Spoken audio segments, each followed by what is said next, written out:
We are here with Becca Godsill, the admissions director for the optometry school. You promoted me. I am an admissions counselor, but thank you. What's up, YouTube? It's Josh Reese back at it again with another video. So Becca Godsill is the admissions counselor for AZCOPT here at Midwestern University in Glendale, Arizona. And today we're going to play a little game of What Are My Chances? So we're going to give our first impressions of if these are good scores, if we need to improve on stuff, how can we increase our chances to get into optometry school? So let's get right down to it. The first applicant we're going to discuss some higher ones, and then we'll move into some lower pools. So the first one, OAT, they got a 360. GPA, they have a 3.7. Shadowing, they've shadowed 3 different optometrists for a few hours each, and experience, they worked 1 summer as an optician. So Becca, what are the chances for this person? Competitively, academically, and with their experience, they would be invited to interview. Okay, so that's a definite interview. And what would they have to do in their interview to blow their chances? Your interview is the first experience that we get not reading everything on paper. So it's your personality. Obviously, you want to express your passion for wanting to be an optometrist, why you're interested in going to the school you're applying to and interviewing at. To truly blow your interview, you basically have 2-word answers: no passion, no pizzazz, and just kind of sit there and stare at your interviewers. All right. That's how you can blow it. Okay, so that applicant would have a strong chance of getting in if they don't blow their interview. That's good. Okay, next one, we're taking it down a little bit. Still pretty good though. So OAT, we have a 310. GPA, we have about a 3.5. They have 2 optometrists that they've shadowed, and they have about a year of experience working as a vision therapist. So again, another one, strong academic and experience-wise, that would be invited to interview. Okay, so just a strong interview, and then maybe have to do a little bit better in their interview, or is they still pretty fine? They're still okay. As long as they do well on their interview, it would balance it out. Okay, so once you kind of are competitive to be called back for an interview, you should be pretty good if you're... As long as you're communicating well and expressing yourself properly, yes. Okay, sweet. As long as you're doctor material, right? Yes. All right, next one, we're going pretty low. So these are kind of some ones that people have reached out to me with their situations and kind of want some input on it. And so we get Becca's input as well. So OAT, it came back less than they wanted, a 260. They have a GPA of a 3.28, and they have no shadowing hours, but some experience as an ophthalmic technician. Okay. So experience, whether it in the optometry and the eye world, is what we're looking for. So the experience works.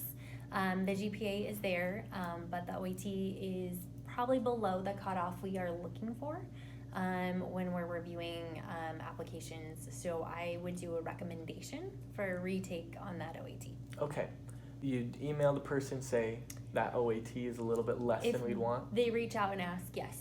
Okay. So what we do a balance when we're looking at GPAs versus OATs, and we'll do slightly lower OATs with higher GPAs and vice versa on the other side, but that does have to be kind of a comparable on that, and that's a little bit lower than what we would balance out. Okay, so retake your OAT and you should be competitive after that? Okay, good. All right, the next person we're going to review is just about the averages. So they got a 300 on their OAT, a 3.0 GPA, and they have no shadowing or work experience at the time of application.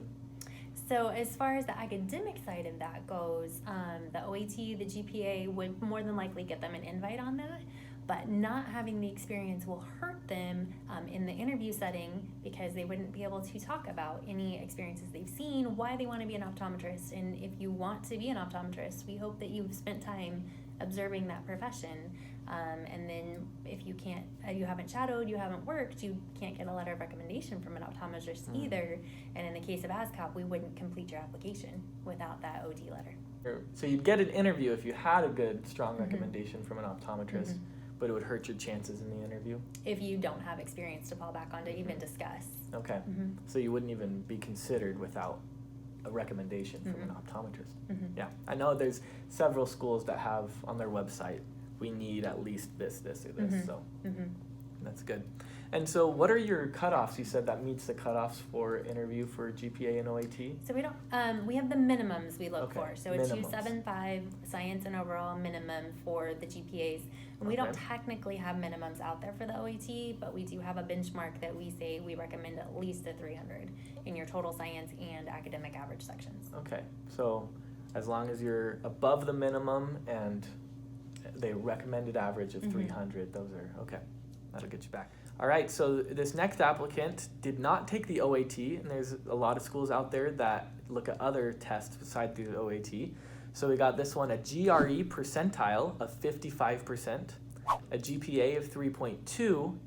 They've shadowed one optometrist, but they have no experience in the field. So the GRE is a little bit different. There are 3 sections to that, and when you do get your initial report back, you get just raw scores, but when you get your official report back, you get the percentile, which is what we look at, and that's why you'll see that percentile based on your raw score if anybody's taken the GRE. So we benchmark the 50th percentile here as the area we're looking for and above. So that 55% is a combination of all 3 of those.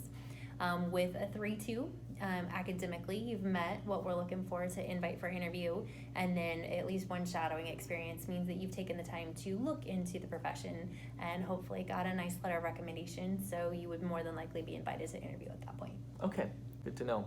And so why would someone take the GRE or another test besides? So there are several exams that a lot of schools are taking at this point, and that's because they're just offered more readily available. Especially when COVID happened and exams got canceled, the GRE was being offered as an at-home option, so people could still take an exam, still get it done, be able to apply for school. The GRE, if you needed to retake it, you could retake it every 30 days. So it makes it a little bit more easy to get it through, to be able to get your application processed more quickly. Okay. And the other exams are just out there and available as well. Okay. So what are you looking for? So I know you said GRE, you're looking at about a 50 percentile as your cutoff. So for someone who's taken the MCAT or the DAT or the PCAT, what are the scores you're looking for there? So for the MCAT, we're looking for at least a 500 total score or above. DAT is 105 or above, and then the PCAT, we're looking for that 50th percentile or above for that score. Okay, good. So there you have it. So that is the What Are My Chances game, and kind of talking about what you can do to be a competitive applicant and just your raw scores that they see right up front. I know that there's a bunch of other things that are in your application besides these ones, but this is kind of your first impression of an applicant. So thank you for answering all those questions, Becca, and we'll see you guys next time.